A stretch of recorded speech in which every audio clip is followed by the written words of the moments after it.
Hello ladies and gentlemen, and welcome back to Stardrive, episode 4 for the series. And last time we left off, we had colonized a bunch of planets here. We managed to get Squeezer and what else? We got Spray here. So we colonized a bunch of planets. This may look a little different. Maybe it won't. Maybe you won't even notice, and I probably shouldn't say anything. But I accidentally loaded a previous save, but it was like 5 minutes before I ended the last episode, so nothing should be really that much different. But it's something to take note of. And as soon as I jumped in here and got ready to start recording, we ended up getting a hyperspace flux, so something else to keep in mind. But yeah, so nothing too crazy. So right now nothing's really moving, which is kind of a bummer, but I'm going to take this as an opportunity to show you guys a couple of neat things, and one of those things being the fleet screen. And so now the fleet screen here is kind of interesting. So we can basically go through here and build different fleets that we want to, and we can set up kind of like how we want them to look and whatnot. So and they get cool fleet icons and stuff like that. So there's a couple of different ways we could do this. Let's start with our core fleet here. I'm not going to mess around too much with this screen, but I am going to build a couple of fleets. And let's see. How do I? Okay, so I'm going to explain kind of as I go. So for this first fleet here, how do we want to do this? Let's put. Let's see, let's just make this, well, I don't really have any crazy ships yet. Let's just make this kind of a small fleet per se. So I didn't mean to do this. Let's, oh crap. Did it save that fleet? It did. Okay, bring him down here. So this right here is a Corvette, and we're going to put him kind of right here in the center of our fleet, like so. And then we're going to give him a couple more Corvettes. And you can kind of go through and just place how you want your ships to be organized, which is really, honestly, an extremely neat feature. I like it a lot. We're going to put so we got some flak fangs. We're going to put a couple of those. Actually, if I just hold shift, that's a lot easier. So we're going to put a couple of those off here to the side, like so. And then a couple more off to this side. In kind of like the same pattern. It is somewhat botched together. I apologize for that. Oh, I keep hitting escape, and I don't mean to be hitting escape. Let's grab this guy here, and I'm actually going to get rid of him. Is that what this is here? Or that's movement orders. Okay, delete gets rid of him. Let's see. We've put some flax down. Let's get some Vulcan fangs, and we're going to put them on the outside here. Like that. I'm kind of just messing around. I don't really know 100% what I'm doing. I keep going over here to click, and I'm messing it up. Okay. Still learning the controls a little bit, so bear with me here. Corvettes. I kind of want more Corvettes. Maybe I don't, actually. I'll wait till I get some other things. This is just going to be a very standard fleet to kind of just help protect us earlier in the game. But there's a couple of reasons why I'm showing you guys this, and I'll kind of explain it in the minute as soon as I get it all somewhat set up. So we're going to put some flax here in the middle.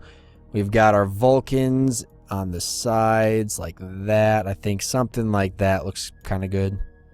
It doesn't have to be perfect, but I do like to have some order. Ooh. It's going to bother me if I don't get this somewhat decent looking. Sure, that's fine. So we've got all those there. We've got our Corvettes in the middle here. Our fleet center.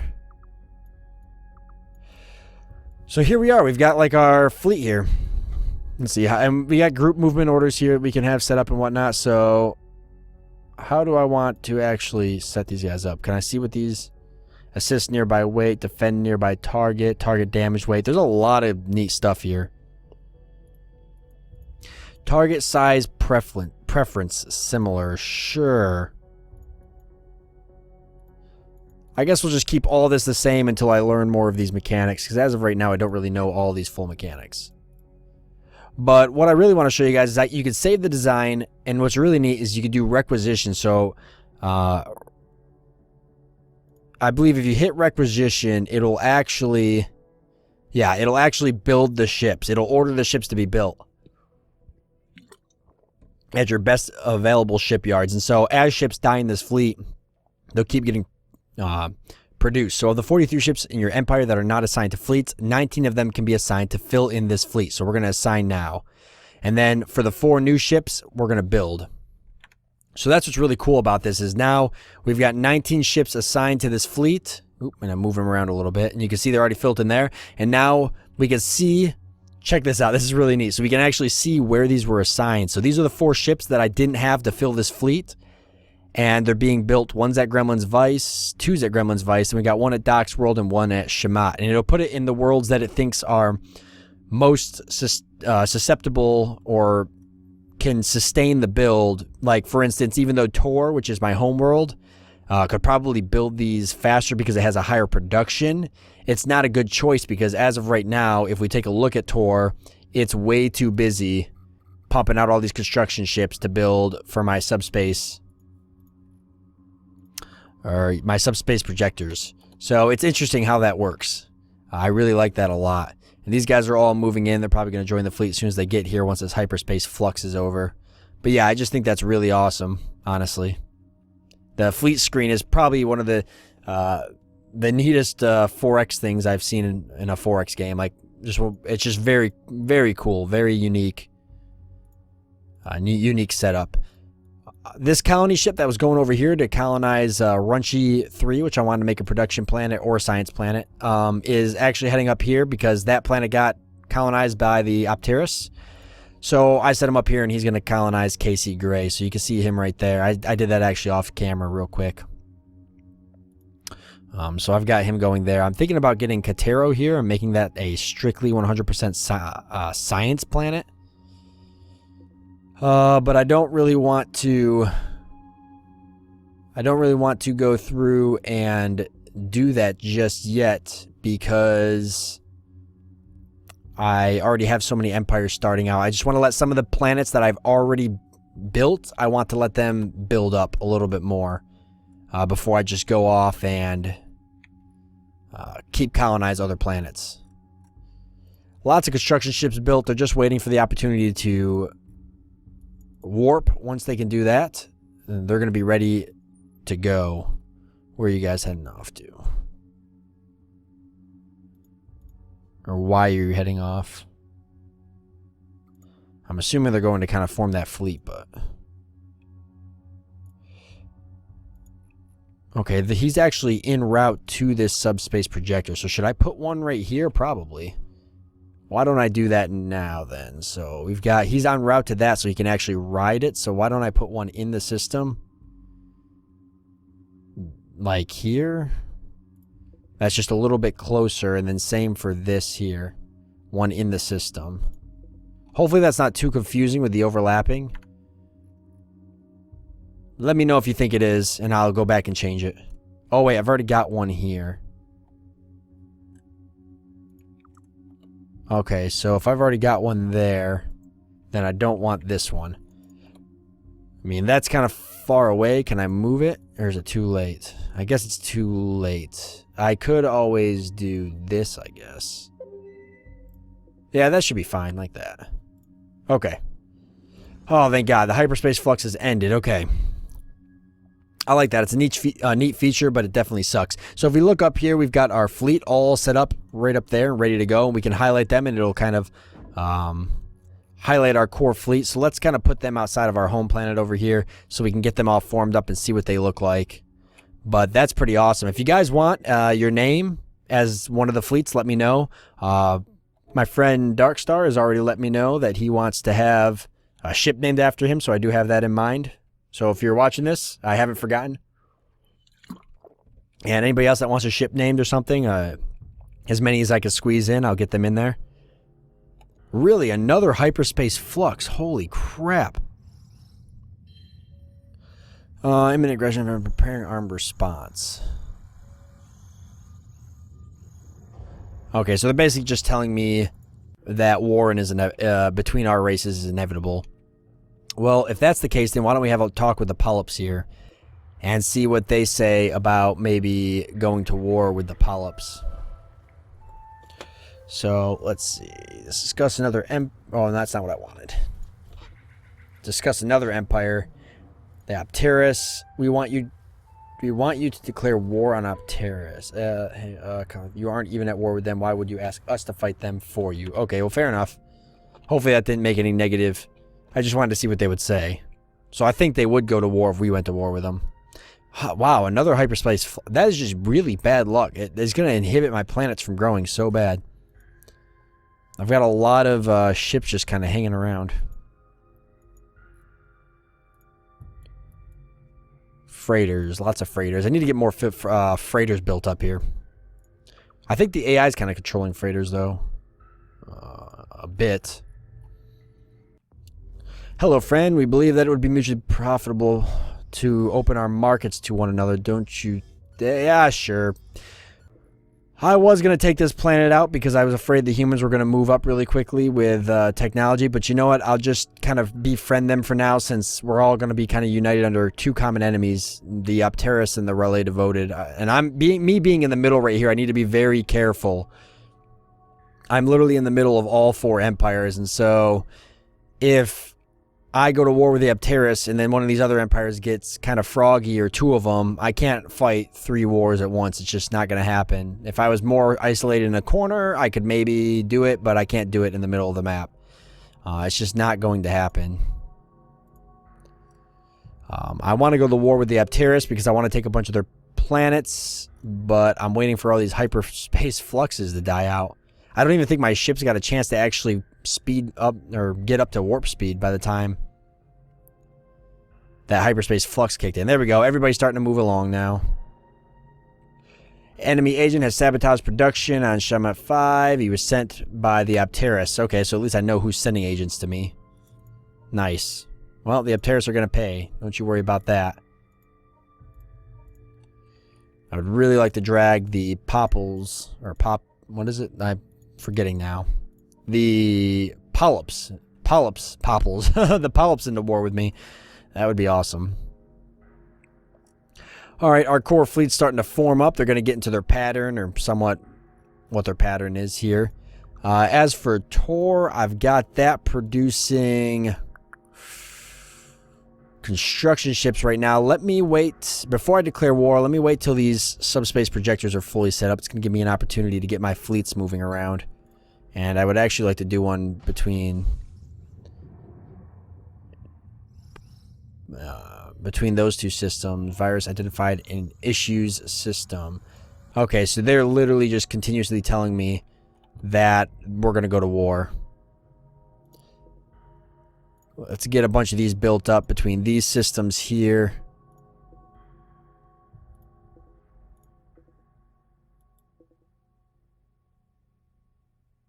Yeah, like that should be fine. Alright, the Apteris are going to be a problem, so we definitely don't want to cause problems with the humans or anything. The Relay haven't really said anything yet, but the Apteris has just been threatening me all game. So yeah, once we get these subspace projectors opened up, we'll be sitting in a little bit better position. How is the construction of those ships going? They're built. Okay, so they should be meeting up with me soon enough. Why don't we get a second fleet put together now? But let's make this a little bit heavier, so we'll get some corvettes.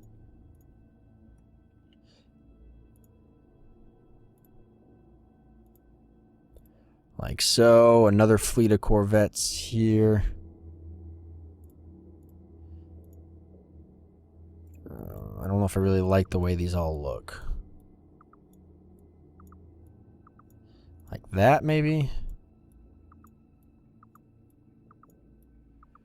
Like that, and go for some fighters here.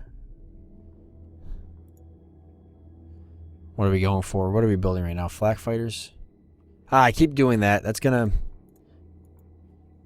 throw me off if I keep doing that. Okay, flak fighters.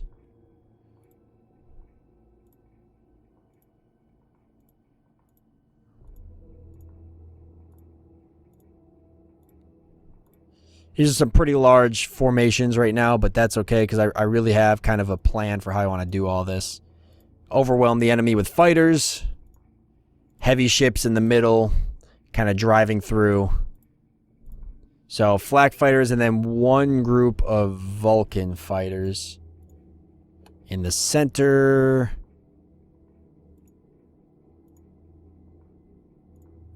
But a little bit more spaced out, maybe? I'm just kind of making stuff up here as we go. I'm going to fix it. I'm going to fix it. I know it's going to mess up.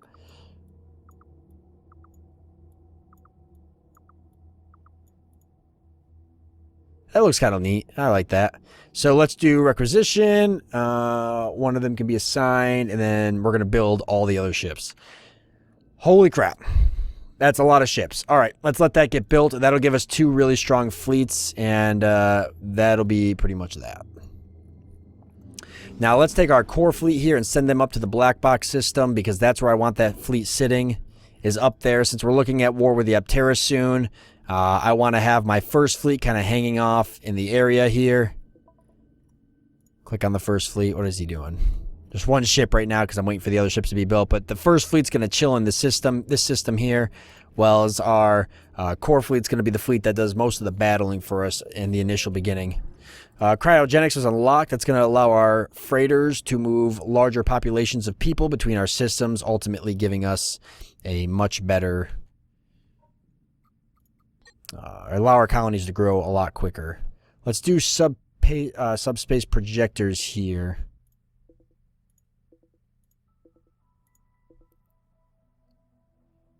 Yeah, like that. I hope I'm not overlapping those too much. If I am, like I said, let me know. And I can always go through and kind of change it a little bit. But I think that'll do. It gets the point across. Awesome.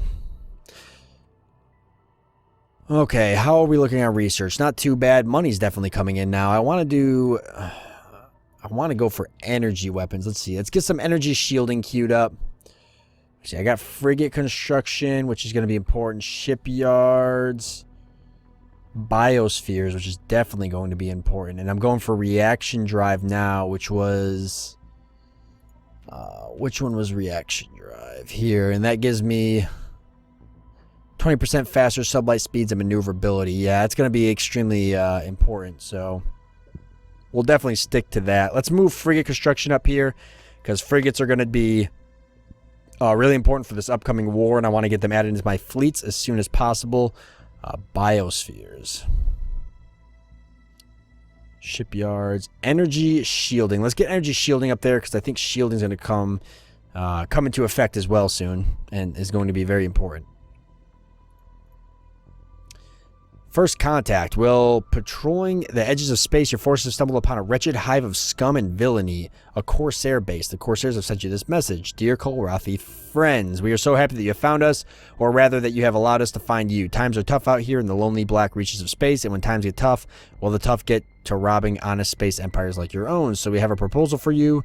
You will pay us 250 credits right now. If you do, then we can promise a certain level of protection to Kolrathi's ships. If you don't, well, then we just can't make any promises. Oh, and either way, stay off our space. Regards, Captain Martok, independent trader and gentleman. Your response: agree to pay 250 credits to this upstanding gentleman, refuse to pay this scoundrel. Well, we've got plenty of money, so we're just going to pay him. Yep. Even though maybe I could fight him, I don't know. I've never fought the pirates in this game before. We'll just pay him and be done with it. We have absolutely an abundance of cash, and there's no point not to. Anomaly where? In this system down here? So we still got anomalies around here. And this actually isn't even that bad of a planet. Oh, no, I don't want to colonize it. We've got a crash site. Alright, well, let's see if we can get troops down there to do something about that. I'm pretty sure it's that right there, so that should get some troops heading down that way. I'd like to see if we can get to that anomaly. Do I have troops even built? That's the one thing I gotta keep in mind. I don't really have very many troops on here. We'll launch those troops into space so I've got them, and then let's queue up some troops to be built. Lots of construction ships that are getting built. I could actually probably get a couple of them pumped out here. like so, and that'll get this massive highway here finished up. What is our first fleet up to? Or our very little of our first fleet. How is our first fleet coming along? Lots of ships getting built, so that's good. If we take a look at the Empire screen, we want to set that to core. Almost forgot. So that'll get that moving along. How's everyone else looking? Everybody else is looking really good. Some huge amounts of tax money getting pushed in here. Spray has got a really nice production going. And they're all kind of producing buildings on their own right. The AI does a really good job, it looks like, at governing your planets, which is nice because even though I do like the micromanaging portion of games, for this game, it feels a lot better to kind of just focus more on what's going on around me and the empires than it does to kind of get in there and micromanage every colony. I like overseeing it for this game. I like overseeing it more than I like actually doing it, if that makes sense. Especially because some of those buildings can take a while to be built, and it's better if I keep forgetting to go in there and queue stuff up. It's just way better if I... Oh, how did that happen? It's a good thing I caught that. Oh, delete that. Hopefully he'll turn around and go build another one, or I don't know what he's going to do, but... Yeah, hopefully he'll just kind of go off and build another one or something, and then maybe one of the ships will be canceled. We'll find out, I guess. But yeah, that was a mistake. I must have just accidentally clicked down there at one point. Have to keep in mind that I don't do that anywhere else. Yeah, but that's that. So we are out of time for this episode. I know I've been talking about war a lot, and we are going to get there. I'm just mainly waiting for my first fleet to get fully fleshed out, because with two fleets, I can have one fleet one fleet conducting raids and the other fleet defending. And then I also need to get some bombers prepared as well as some troops. So I've got a lot of planning that's got to go into this before I can just declare war. But I promise it is coming soon enough. We'll keep working on our relations with the polyps up here. Hopefully they'll go to war with us with the Apteris. The Apteris are usually very disliked, so I think it won't be an issue there. But that'll be the plan. So, like I said, I do hope you guys enjoyed this episode, and I will see you next time.